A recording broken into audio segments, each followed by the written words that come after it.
David, there is a big story that's been grabbing headlines today as we head into summer. A new report out finds that some sunscreens you're using and spending a lot of money on aren't offering you the SPF protection that they claim to. Which sunscreens can you trust? Which should you avoid? Joining me now, Dermatologist Dr. Will Kirby. Doctor, let me just apologize in advance if we need to jump away to Boston. That is a possibility. I completely understand. Thank you so very much. Sure. You certainly understand this story because you yourself have been a victim of skin cancer. When you saw this headline that a full 2/3 of these are not living up to their promises of protecting us from the sun, what was your gut reaction? Well, I'm not surprised at all, but I also don't want to place blame just on the manufacturers because no one uses the appropriate amount and reapplies it. So we all as consumers are to blame as well. Let's put up the list. Here are some of the best. And by the way, it's a stunning test because what these testers found was that in essence, a full third, nearly a third tested by consumers totally failed to deliver. But here are the ones that did do well.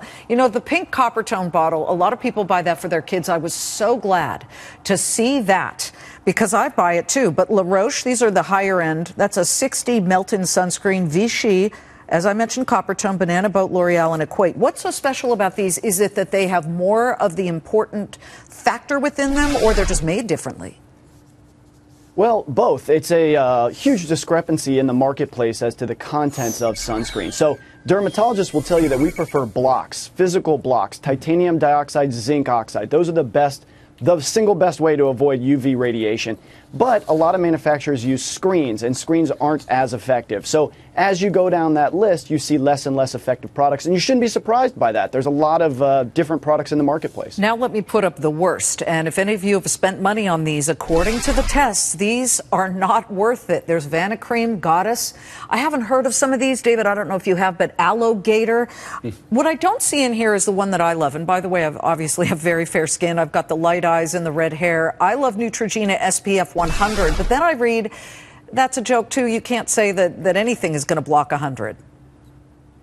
It's tough with the number. You know, here's the thing. 1 ounce, a shot glass, is enough to cover your face, your neck, and the back of your hands. Who uses that? I don't. Do you use that amount? Probably not. Well, I slather, doctor, but and I slather it on my children because I'm not of the belief that tanning is there's no upside to tanning. Oh, you're talking dirty to me now, Liz. I like that.